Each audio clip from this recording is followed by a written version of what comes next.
사무엘상 7장 3절에서 17절 함께 보겠습니다.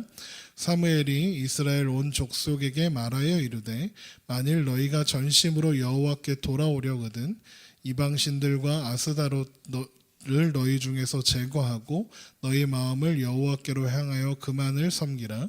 그리하면 너희를 블레셋 사람의 손에서 건져내시리라. 이에 이스라엘 자손이 바알들과 아스다롯들을 제거하고 여호와만 섬기니라.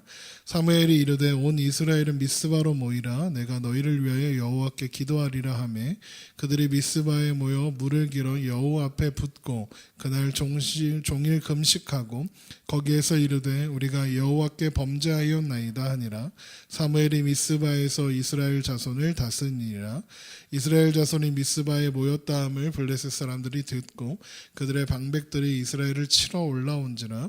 이스라엘 자손들이 듣고 블레셋 사람들을 두려워하여 이스라엘 자손이 사무엘에게 이르되 당신은 우리를 위하여 우리 하나님 여호와께 쉬지 말고 부르짖어 우리를 블레셋 사람들의 손에서 구원하시게 하소서 하니 사무엘이 젖먹는 어린 양 하나를 가져다가 온전한 번제를 여호와께 드리고 이스라엘을 위하여 여호와께 부르짖음에 여호와께서 응답하셨더라. 사무엘이 번제를 드릴 때에 블레셋 사람이 이스라엘과 싸우려고 가까이 오매 그날에 여호와께서 블레셋 사람들에게 큰 우레를 발하여 그들을 어지럽게 하시니 그들이 여호와 이스라엘 앞에 패한지라. 이스라엘 사람들이 미스바에서 나가서 블레셋 사람들을 추격하여 뱃가래 아래에 이르기까지 쳤더라. 사무엘이 돌을 취하여 미스바와 센 사이에 세워 이르되 여호와께서 여기까지 우리를 도우셨다 하고 그 이름을 에베네셀이라 하니라. 이에 블레셋 사람들이 굴복하여 다시는 이스라엘 지역 안에 들어오지 못하였으며 여호와의 손이 사무엘이 사는 날 동안에 블레셋 사람을 막으시매 블레셋 사람들이 이스라엘에게서 빼앗았던 성읍이 에그론부터 가드까지 이스라엘에게서 회복되니 이스라엘이 그 사방 지역을 블레셋 사람들의 손에서 도로 찾았고 또 이스라엘과 아모리 사람 사이에 평화가 있었더라. 사무엘이 사는 동안에 이스라엘을 다스렸으되 해마다 베델과 길거가 미스바로 순회하여 그 모든 곳에서 이스라엘을 다스렸고 라마로 돌아왔으니 이는 거기에 자기 집이 있음이라. 거기서도 이스라엘을 다스렸으며 또 거기에 여호와를 위하여 제단을 쌓았더라. 아멘. 오늘 함께 예배하는 여러분에게 주님의 은혜가 가득하시길 주님의 이름으로 축원합니다. 우리가 각자 살아가는 삶의 내용들은 다 다를지 모르지만 그 모든 삶의 순간들 속에서 역사하시고 인도하시는 하나님의 손길은 언제나 동일하게 함께하고 계심을 기억하고 소망 가운데 오늘을 살아가는 우리가 되기를 주님의 이름으로 축원합니다. 사람들이요 이맘때가 되면 다가올 새해를 준비하면서 보내죠. 그리고 또 새해를 마무리하면서 보내기도 합니다. 어떤 이들은 설렘으로 가득해서 새해를 기다리기도 하고 어떤 이들은 근심 속에서 새해를 어떻게 살 것인가 이렇게 고민하며 기다리고 있기도 합니다. 올해 19살이었던 청소년들이요 이제 20살이 되면서 청년이 되는데 20살이 되면 누리게 될 자유들로 인해서 설레어하고 있더라고요. 또 어떤 청년들은 새해가 되면 군대에 가야 돼서 새해가 오지 않았으면 하는 청년들도 있고 계약이 종료되어서 이제 퇴사를 해야 하는 청년들은 또 근심하고 있습니다.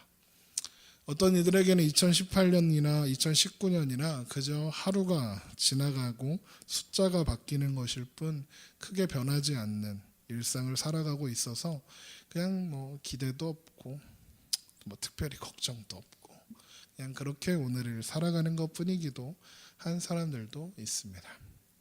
사실 12월 31일과 1월 1일이요 달력 한 장 말고 뭔 차이가 있습니까? 똑같죠. 사람들이 정한 숫자에 불과하죠. 달력을 바꿨다고 해서 새로운 미래가 시작되거나 또 삶이 새롭게 시작되는 것도 아니고 달라지지도 않습니다. 그런데도 뭔가 새해에는 좋은 일이 또 행복한 일이 있기를 기대합니다. 그래서 우리는 그렇게 인사를 하죠. 새해 복 많이 받으세요. 한번 인사해 보겠습니다. 새해 복 많이 받으세요. 네. 새해라는 이름으로 시작되는 우리의 오늘들이 하나님 안에서 행복과 평안을 누리시는 그런 시간이 되기 바랍니다. 그런데요, 우리에게 복이 무엇입니까? 우리가 살아가는 오늘을 복되게 사는 방법이 있다면 그게 뭘까요? 사실 오늘 함께 읽은 사무엘 이야기가 사무엘이 이스라엘 백성들을 향해서 오직 하나님만을 섬기라 이것으로 오늘 말씀이 시작되고 있죠. 우리 한번 7장 3절을 보겠습니다. 사무엘이 이스라엘 온 족속에게 말하여 이르되 만일 너희가 전심으로 여호와께 돌아오려거든 이방 신들과 아스다롯을 너희 중에서 제거하고 너희 마음을 여호와께로 향하여 그만을 섬기라. 그리하면 너희를 블레셋 사람의 손에서 건져내시리라. 아멘. 우리가 지난 시간에 살펴봤던 것처럼 하나님의 교회가 돌아와서 베세메스를 거쳐 기럇여리임까지 기럇여리임까지 가서 아비나답의 집에 머물고 있었습니다. 그리고 20년이 흐르게 되죠. 그래서 7장 2절에 보면 괴가 기럇여리임에 들어간 날로부터 20년 동안 오래 있은지라 이스라엘 온 족속이 여호와를 사모하리라 하였습니다. 사실 여호와 하나님의 괴가 기럇여리임에 들어간 날부터 20년 동안 오래 있었다 이 말과 이스라엘 온 족속이 여호와를 사모했다 이 이야기는 사실 상관관계가 없는 이야기입니다. 이 말 속에서 두 가지를 확인할 수 있습니다. 첫 번째는 하나님의 교회가 무려 20년 동안이나 그렇게 방치되어 있었다는 것을 알 수 있습니다. 그러다가 갑자기 이스라엘 백성들이 하나님을 사모했다는 것도 알 수 있습니다. 사모했다, 이게 사랑한다 이런 뜻이 아니고요. 그 의미가 애통했다, 통곡했다라는 의미라고 하더라고요. 하나님을 찾기 시작했다는 겁니다. 20년이나 하나님을 찾지 않았던 이스라엘 백성들이 왜 갑자기 통곡하면서 하나님을 찾기 시작했을까? 하나님이 필요해서입니다. 그들의 삶에 어려움이 찾아왔거든요. 사무엘의 선포를 이렇게 보니까 그 선포, 7장 3절에 있는 선포에서 우리가 두 가지 사실을 알 수 있는데, 첫 번째는 이스라엘 백성들이 하나님을 잊고 살고 있었던 동안에 이방신들과 아스라롯을 섬겼다는 것, 그리고 블레셋이 그들을 괴롭게 하고 있었다는 것을 알 수 있습니다.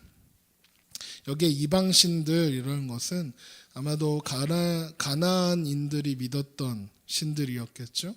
그 중에서 아스다롯이라 이 신은 여신입니다. 여자 신인데요. 여신은 남편들이 있어요. 이 남편이 바알입니다. 이스라엘 백성들이 누구를 섬겼느냐 그랬을 때 바알과 아스라를 섬겼다 이렇게 생각하시면 되겠습니다. 이스라엘이 이 두 신을 섬겼던 이유는 그 두 신이 복을 약속하고 있었기 때문입니다. 어떤 복이냐? 땅의 풍요와 전쟁의 승리를 약속하는 신들이었거든요. 그런데 그 신들을 섬기고 있음에도 불구하고 이스라엘 사람들이 삶의 처지가 이렇게 썩 좋아지지 않았습니다. 그냥 여전히 힘들었어요. 그들을 괴롭히는 블레셋의 손에서 벗어날 수가 없었습니다.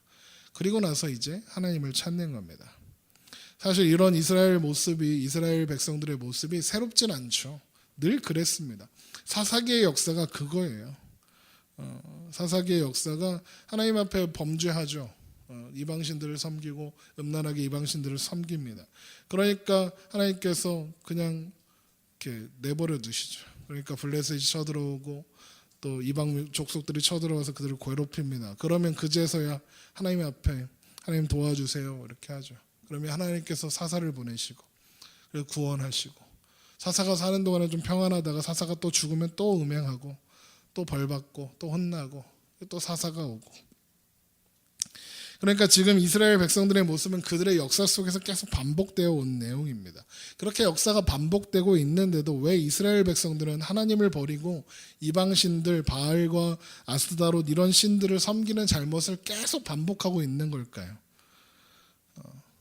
왜냐하면 그들의 눈에는 하나님의 약속이 내가 살아가는 삶과 크게 상관없이 보였기 때문이었습니다. 대신 바알과 아스다롯이 약속하는 건 눈에 보이고 눈에 잡히는 것 같은 거죠. 그래서 하나님 대신 바알과 아스다롯을 섬기는 겁니다. 그런데 더 문제는 그들이 하나님을 아예 내팽개치고 하나님 안 믿어요 한 게 아니라는 겁니다. 하나님도 섬겼습니다. 사무엘상 초반에 우리가 확인한 거잖아요. 그들이 의미 없는 예배였지만 하나님 앞에 예배하러 늘 올라갑니다. 제사도 드리고요. 합니다. 왜냐하면 하나님이라는 여호와라는 그 신한테 밑보이면 또 안 될 것 같으니까 다 하긴 하는 겁니다. 그런데 그뿐인 겁니다. 하나님께 마음이 없습니다. 하나님 대신 그들의 마음에 그리고 그 눈이 현세의 복을 확실하게 약속하고 있는 바알에게로 아스다롯에게로 가 있었던 겁니다. 그런 이스라엘의 모습은 바로 하나님을 잊은 모르는, 하나님을 알지 못하는 행동이었다. 이게 성경이 이야기하는 겁니다. 그들이 하나님을 모릅니다. 하나님의 약속도 모르고 하나님의 명령도 모르고 자기의 소견에 오른 대로 살아가고 있었다. 그것이 사사기의 기록이고 또 오늘 우리가 살펴보는 이스라엘 백성들의 모습인 겁니다. 그래서 더 좋은 것을 약속하는 것처럼 보이는 아무것도 아닌 우상을 섬기고 살았던 거예요. 그랬더니 그렇게 한 결과가 어땠습니까? 여전히 힘들어요. 블레셋이 그들을 괴롭히고 힘들게 하죠. 이제는 견딜 수 없을 만큼 고통스러워. 그제서야 이스라엘 백성들이 하나님 앞에 와서 우는 거예요. 도와달라고. 사실 이런 이스라엘 백성들의 모습이요, 멀리 갈 것도 없이 우리의 모습 아닙니까? 우리들도 똑같죠. 우리한테 제일 중요한 게 뭡니까? 먹고 사는 게 중요하고 돈이 중요하고 성공이 중요합니다. 그래서 우리의 오늘들의 현실적인 문제들 앞에서 하나님 아닌 것들을 더 의지하고 삽니다. 이스라엘 백성들 식으로 하면 하나님 아닌 것들을 더 섬기며 산다는 겁니다. 그래서 그래도 하나님을 제대로 믿어야 하지 않겠냐 이렇게 하는 사람들한테 그렇게 이야기하는 겁니다. 그래도 먹고는 살아야죠. 맞죠? 먹고 살아야죠. 하나님이 밥 먹여줍니까? 예배는 안 빠지고 내 11조도 하고 헌금도 하고 할 테니까 내 삶은 건드리지 마세요. 내 삶에 이래라 저래라 하지 마세요. 내가 알아서 할 테니까 거기까지. 그래서 삶의 자리에서 적당히 타협하고 살아가는 걸 합리화하죠. 그게 죄라고 해도 좋은 게 좋은 거지 뭐 하나님 다 용서해 주시지 뭐 이러면서 넘어가요. 불의에 침묵하고 현실에 순응합니다. 돈에 긍정하고 명예에 긍정하고 지위와 성공에 긍정합니다. 우상숭배가 뭐 특별한 게 아니라요. 그게 우상숭배죠. 하나님의 뜻, 하나님의 말씀, 하나님께서 말씀하시는 것과 상관없이 내 소견에 오른 대로 살아가는 게 그게 우상숭배입니다. 하나님 자리에 하나님 아닌 것들을 놓는 것, 그게 우상숭배잖아요. 그렇게 적당히 타협하고 살아가다가 언제 하나님을 찾게 되죠? 힘들 때. 힘들 때 기도하죠. 우리가 살면서 기도 언제 했나 보세요. 힘들 때 기도했죠. 좋을 땐 기도 안 해요. 모든 게 잘 풀리고 그럴 땐 기도 안 해요. 왜 기도를 안 할까 이렇게 보니까 지금이 너무 좋아. 근데 기도하는데 갑자기 하나님 이상한 거 시킬까 봐. 너는 너의 삶을 다 아브라함처럼 너는 본토 친척 아비집을 떠나라 할까 봐. 너는 너의 삶을 정리하고 성교하라 막 이럴까 봐 기도 안 해요. 그러다가 힘들고 어려울 땐 하나님을 찾아요. 힘들고 어려울 때 온갖 약속들을 하나님께 쏟아놓으면서 하나님 내가 이 문제만 해결해 주시면 내가 하나님 잘 믿고 내가 막 이렇게 하죠. 그런데 또 어떻게 합니까? 그 일이 해결되면 또 까먹죠. 힘들고 어려울 때 하나님 앞에 와서 하나님 원방도 하고 나한테 왜 그러시냐고도 하고 그러면서 기도하고 하나님을 찾죠. 아쉬울 때만 하나님 찾는 거 그게 사람입니다. 그게 이스라엘 백성이고 그게 우리들인 겁니다. 그런 이스라엘에게 또 그런 우리에게 사무엘의 선포가 들리는 거예요. 너희는 너희 마음을 여호와께로 향하여 오직 그만을 섬기라. 오직 그만을 섬기라고. 눈앞에 보이는 성공과 승리를 약속하는 모든 것들을 버리고 오직 하나님만을 바라라. 그것이 사무엘의 선포인 것입니다. 그 선포가 이스라엘 백성들 가운데 선포될 때 이스라엘 백성들이 그 말씀에 반응합니다. 7장 4절을 보세요. 이에 이스라엘 자손이 바알과 아스다롯을 제거하고 여호와만 섬기니라. 우상을 제거하고 하나님만을 섬기기로 합니다. 그리고 사무엘의 소집에 따라 미스바로 모이죠. 그곳에서 사무엘의 주도하에 회개하며 하나님 앞에 나아갑니다. 5절을 보세요. 사무엘이 이르되 온 이스라엘은 미스바로 모이라. 내가 너희를 위하여 여호와께 기도하리라 하매 그들이 미스바에 모여 물을 길어 여호와 앞에 붓고 그날 종일 금식하고 거기에서 이르되 우리가 여호와께 범죄하였나이다 하니라. 사무엘이 미스바에서 이스라엘 자손을 다스리니라 하였습니다. 회개는요 언제나 하나님과의 관계를 회복을 하는 것을 의미합니다. 내가 윤리적으로 도덕적으로 잘못한 거 반성하는 게 아니라 하나님께 돌아오는 게 회개입니다. 그래서 미스바에 모여서 회개하는 이스라엘 백성들이 두 가지 행동을 하죠. 첫 번째 행동은 물을 길어서 여호와 앞에 부었다 하였습니다. 이게 어떤 의미냐? 시편에서 그 의미를 알 수 있는 힌트가 하나 있습니다. 우리 시편 22편을 한번 볼까요? 시편 22편 14절.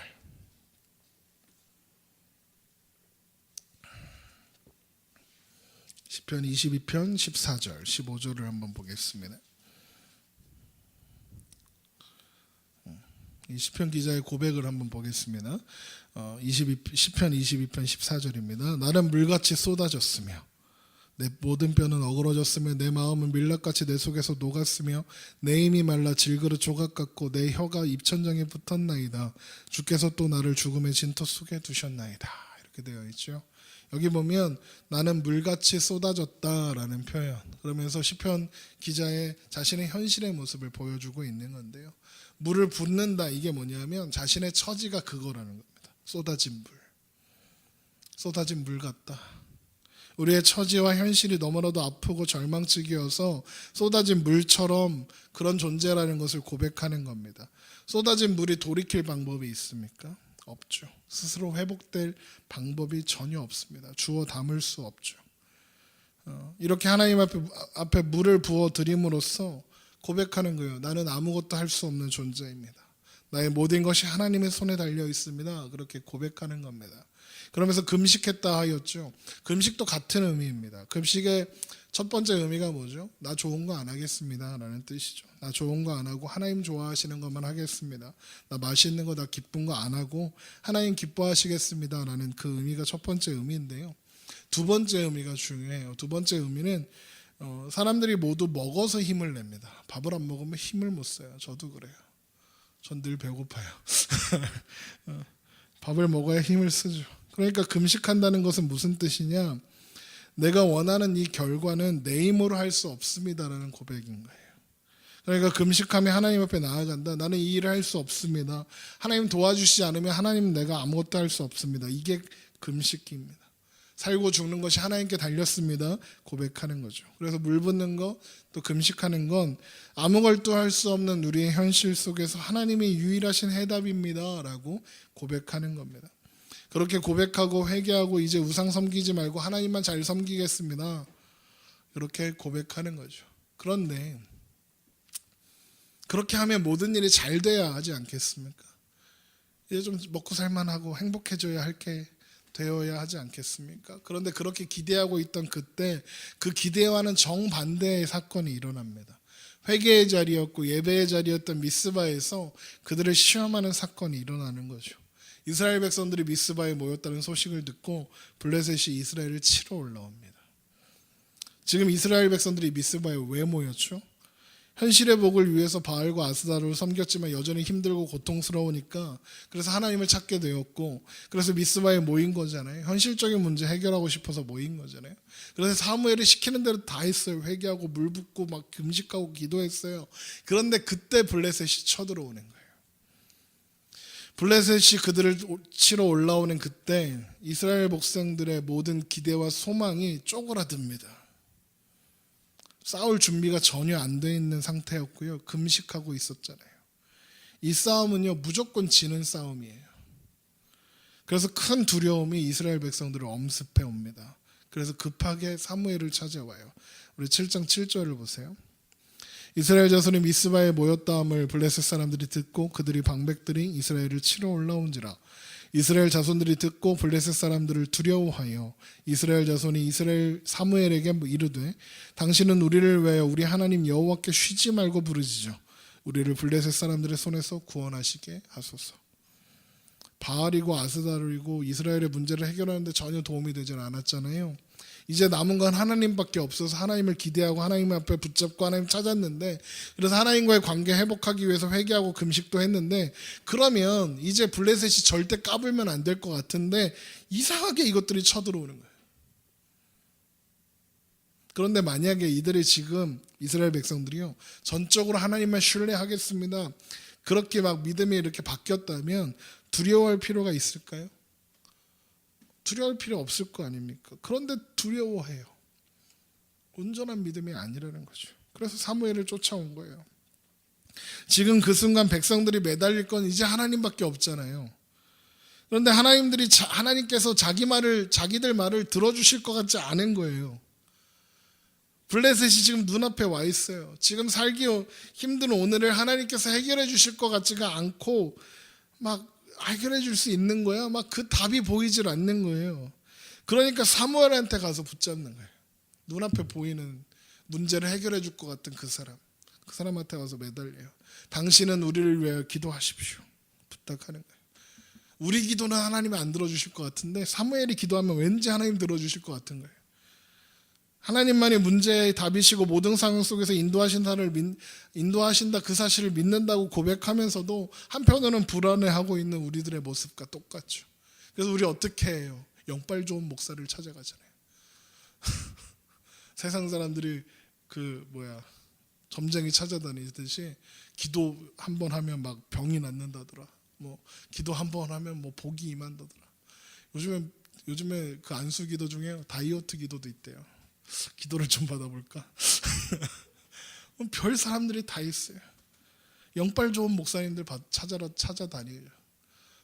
부흥사 찾아다니고 막 그래요. 그 사람 기도는 하나님이 더 잘 들어주시고 내 기도는 더 안 들어주실 것 같아서.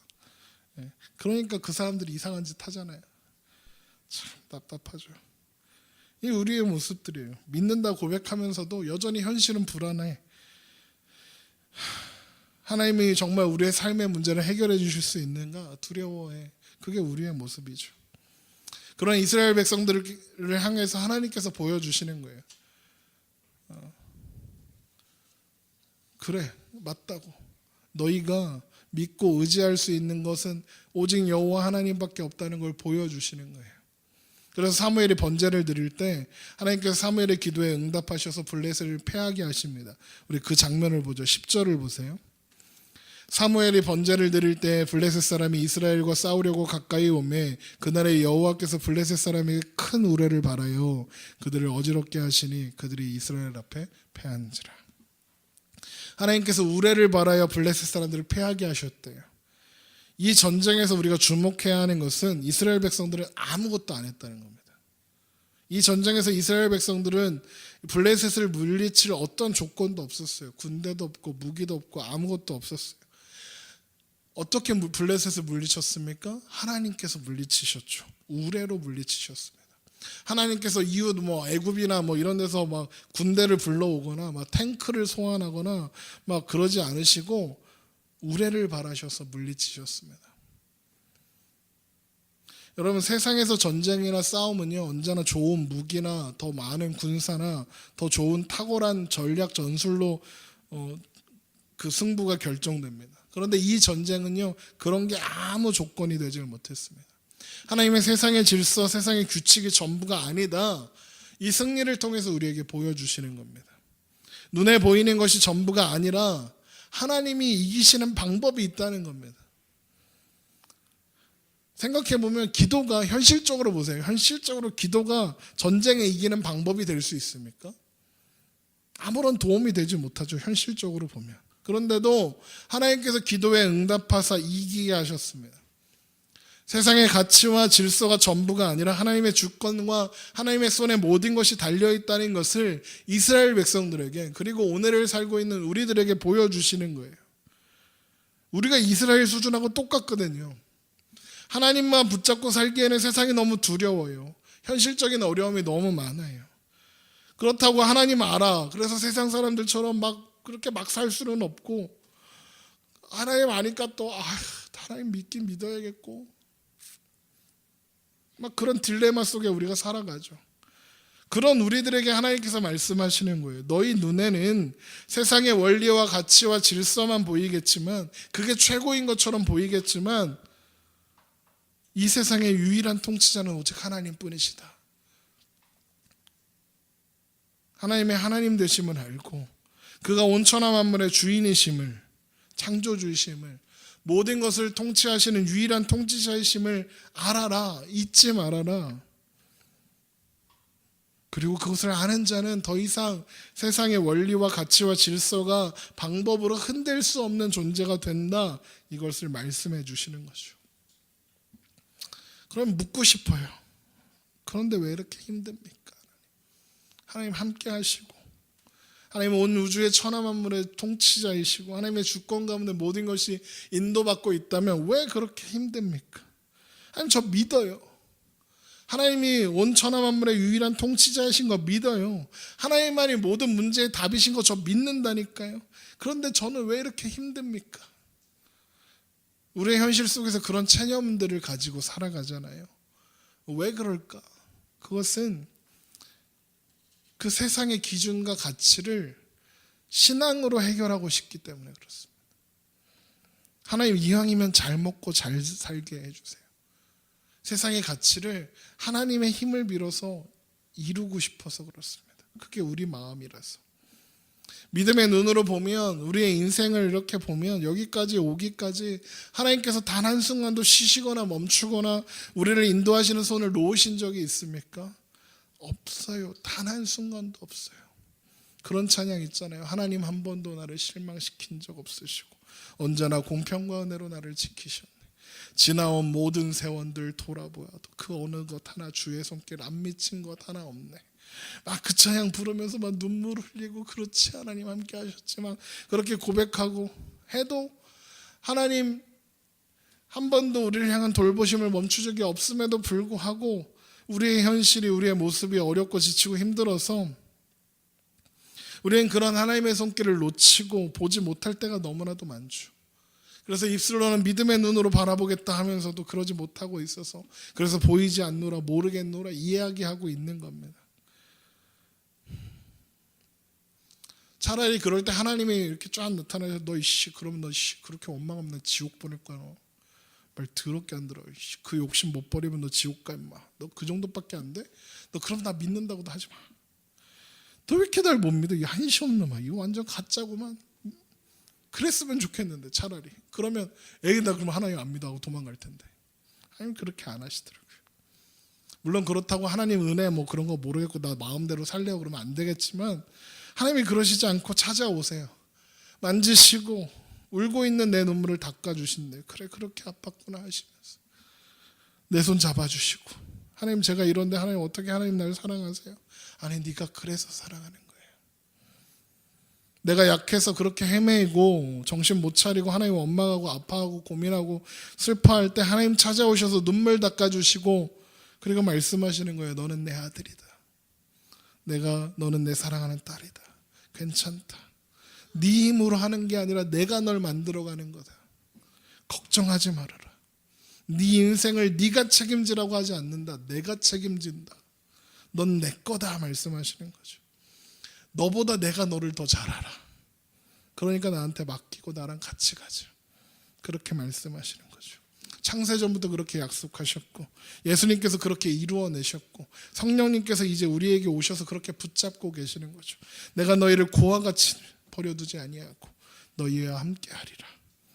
그래서 우리는 괜찮아요. 그래서 오늘 이야기가요 이렇게 마무리돼요. 7장 12절을 보세요. 사무엘이 돌을 취하여 미스바와 센 사이에 세워 이르되 여호와께서 여기까지 우리를 도우셨다 하고 그 이름을 에벤에셀이라 하니라. 에벤에셀 하나님이 여기까지 우리를 도우셨다. 사실 이 에벤에셀의 자리가 4장에서 먼저 나왔었죠. 그때는 어땠습니까? 패배와 수치의 자리였습니다. 그런데 패배와 수치의 자리를 하나님께서 이제 승리의 자리, 기쁨의 자리가 되게 하셨어요. 하나님의 영광이 선포되고 회복되는 자리가 되게 하셨어요. 4장과 7장에서 뭐가 달라졌을까요? 딱 하나 달라졌죠. 하나님께서 함께 하셨다. 그것만 달라진 거예요. 하나님께서 함께 하시는 자리, 하나님의 은혜가 선포되는 자리, 그게 에벤에셀인 겁니다. 세상을 살다가 지치고 세상 살다가 이게 뭔가 싶고 세상을 살다가 하나님 나한테 이러시기에요 하는 마음, 그래서 너무 아픈 마음, 그거 가지고 어찌할 바를 몰라 헤매고 있을 때 하나님이 나를 아시고 나를 이해하시고 내 마음을 감아서 인도하시는 겁니다. 그리고 그렇게 갈 길 몰라 멈추었던 그 자리에 하나님께서 사무엘을 통하여 에벤에셀의 돌을 세우셨던 것처럼 우리의 인생의 구비구비마다 에벤에셀의 돌을 세워주실 거예요. 하나님의 손길을 그 자리에 세워두실 거예요. 아니 우리가 살아오는 그 구비구비마다 그거 세워놓으셨어요. 앞으로 살아나갈 날들 속에서도 에벤에셀의 흔적들을 세워주실 겁니다. 우리의 인생이 견딜 수 없는 아픔과 고난이 찾아올 때 그 아픔과 고난과 어려움 앞에서 잠시 멈추어서서 우리의 삶에 세워두신 에베네셀의 돌들을 바라보기 원합니다. 그렇게 힘겨워서 뒤돌아 우리의 삶에 세워진 에베네셀의 돌들을 바라보고 서 있는 그 자리에 하나님께서 또 에베네셀의 돌을 세워주실 거예요. 그리고 우리로 고백하게 할 겁니다. 에베네셀, 여기까지, 하나님께서 여기까지 우리를 도우셨다. 그리고 오늘은 2018년 한 해를 돌아보면서 하나님께서 세워주신 에베네셀의 흔적들을 기억하는 날이고요. 또 2019년 세워주실 에베네셀의 흔적들, 에베네셀의 돌들을 기대하는 날입니다. 이사야 49장 15절에 여인이 어찌 그 젖먹는 자식을 잊겠으며 자기 태에서 난 아들을 국률이 여기지 않겠느냐. 그들이 혹시 잊을지라도 나는 너를 잊지 아니할 것이라. 아멘. 젖먹이는 아이가 있는 여인이 그 자식을 어떻게 잊겠습니까? 아이가 젖먹을 시간 까먹는 엄마는 있긴 있겠죠. 그런데 굶어서 죽이진 않잖아요. 잊지 않습니다. 혹 그 여인들이 자식을 잊는 일이 있다고 해도 하나님 잊지 않겠다 말씀하시네요. 하나님은 우리를 잊지 않고 붙잡아 인도해내시는 에베네셀의 하나님이시라네요. 그래서 우리는 우리의 오늘들을, 그리고 우리가 이제 맞이할 새해를, 그리고 이제 우리가 보내는 2018년 지난 해를 그 에베네셀의 약속을 하시는 하나님을 붙잡고 그렇게 걸어가는 거예요. 그래서요, 2019년 내 길을 여호와께 맡기라, 이 말씀 붙잡고 함께 살기 원한다, 이렇게 소망했었는데, 그래서 새로운 말씀으로 안 하고 이 말씀으로 2019년 한 해도 붙잡고 나아가 보자, 이렇게 고백하고 싶습니다. 세상이요 점점 어려워진답니다. 세상 사는 사람들이요, 제가 카페에 앉아 있으면 동네 분들이 오셔서요 자기 힘든 일 얘기 다 하세요. 커피 한 잔 팔아주고 얘기하지, 그냥 와서 얘기해요. 그냥 오셔서 세상 사는 이야기, 요즘에 장사가 너무 안 돼서 힘들어요. 회사가 문을 닫을지도 모른대요. 회사가 저 나가래요.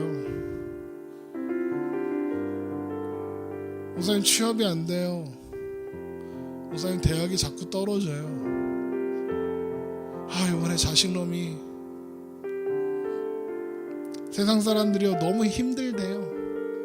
겨울이 찾아오고 더 힘들대요. 그런데 여러분, 우리가 바라보는 건 세상이 약속하는 복이 아니라 에베네셀의 복이잖아요. 하나님이 우리와 함께 하심으로 인하여 채워지는 복. 그래요. 그것이 눈에 잡히는 현실로 더 나타나면 좋겠죠. 그러나 하나님께서 약속하시는 복은 그것보다 훨씬 깊고 더 큰 은혜임을 우리가 함께 기억하길 소망합니다. 그리고 지나고 우리의 삶을 돌아볼 때, 그때 하나님께서 그런 일을 행하셨구나, 우리가 그렇게 고백하게 될 것입니다. 하나님께서 모든 것이 합력하여 선을 이루게 하신대요. 그 모든 것은 우리한테 좋은 일이 일어나는 것뿐만 아니라 우리를 힘들고 어렵게 하는 모든 것들을 포함하는 일들입니다. 하나님 그 모든 일들을 통해서 하나님의 놀라우신 일이 이루어가고 계심을 기억하고, 오늘도 이제 우리가 맞이할 새해도 새해가 세상이 약속하는 그런 복이 아니라 에베네셀의 복으로 채워가며, 그리고 그렇게 하실 하나님을 기대하며 그렇게 나아가는 우리가 되기를 주님의 이름으로 축원합니다. 기도하겠습니다.